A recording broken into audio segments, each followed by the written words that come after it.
Hey guys, today we're going to introduce you to the squat mobility, how to build a strong and solid squat, and we give you some exercises which you can incorporate into your current training to improve your squat position.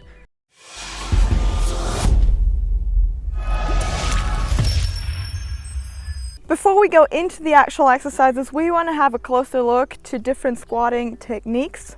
So Jan will demonstrate them for us. We will go through the first one he will demonstrate is one that doesn't look a lot really comfortable. So as you see, it's rounded back. He's really trying to not fall backwards by having his arms in front of him, and then there is no way he can go into deeper hip flexion.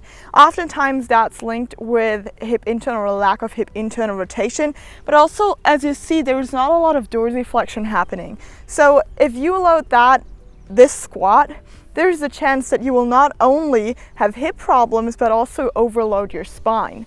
So the next one is a comfortable looking squat, one that Jan feels comfortable in. So he has a straight back, decent dorsiflexion, there's hip flexion, his butt is almost touching the ground, and he could stay in this position forever. So these are the two different squats that we want to demonstrate you. Obviously there are a lot of different squat variations, but just as a general picture for you. So there are a lot of prerequisites when it comes to a squat. The ones we want to have a closer look at is hip internal rotation and knee flexion.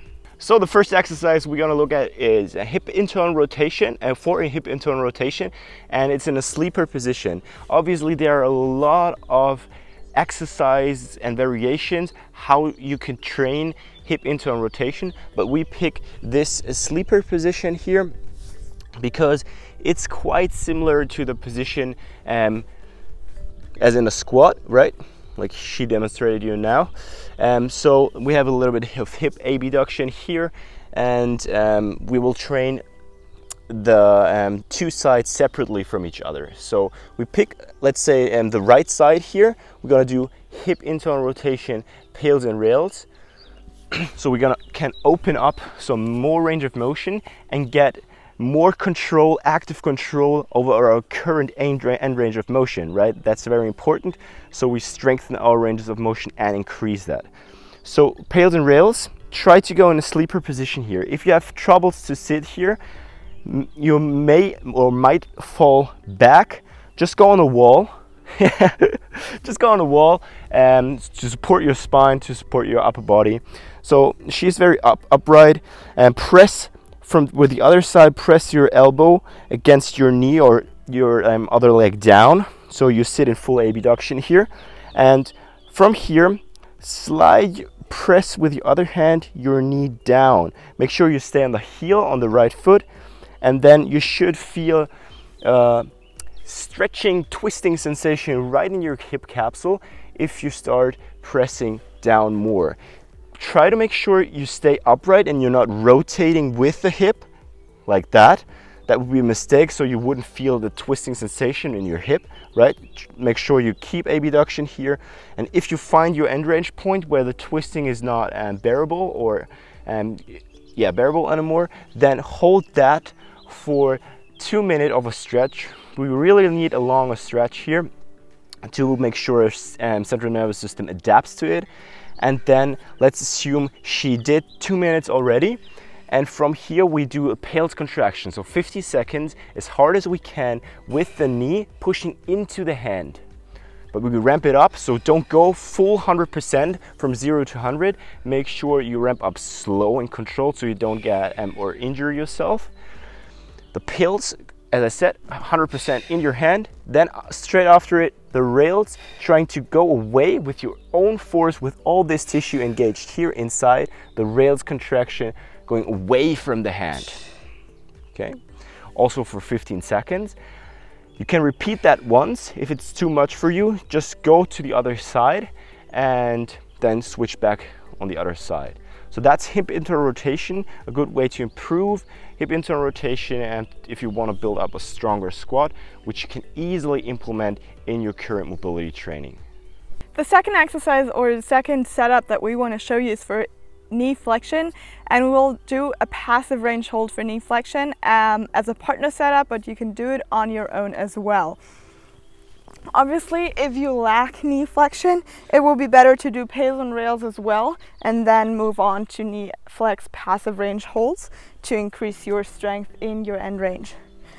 Okay, from here, what we will do is, also you want to be careful and maybe like contract and relax before you do it, because it's really common to cramp it at your end range in knee flexion. So what we're going to do, I'm going to ask him to hold on to this stick. If you have something else like a door frame or a table, use that. So what I'm going to do is I'm going to bring it up into his max knee flexion, and then from here I'm going to ask him to contract his basically rails tissue. So he's going to engage all of this posterior chain to keep this leg in knee flexion. So from here, I'm going to slowly release, and as soon as he's able to hold it, he's going to hold. So we'll hold for 10 seconds.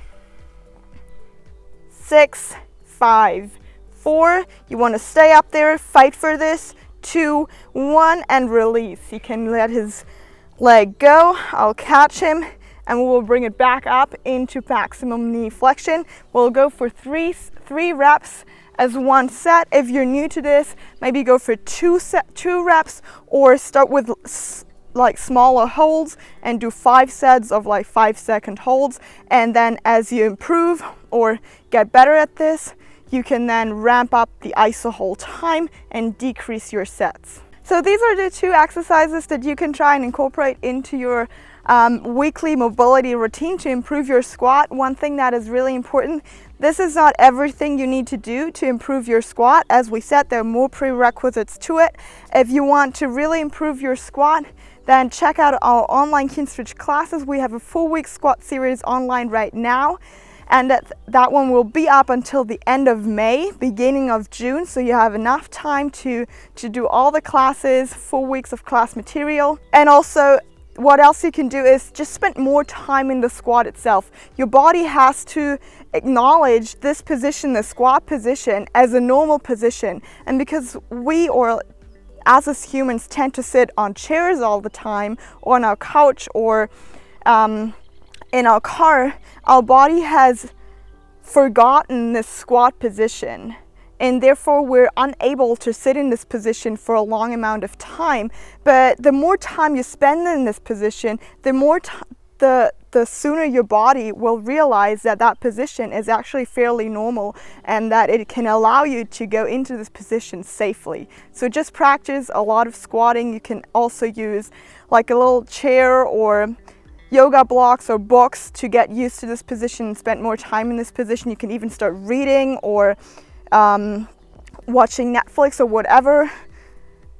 Eat food in this position, eat your meals in this position. Just spend more time in the position itself, and do a lot of mobility training to improve your ankle and hip mobility, and you will get to the squat sooner than you think. If you enjoyed this video, then please leave a thumbs up, subscribe to our channel.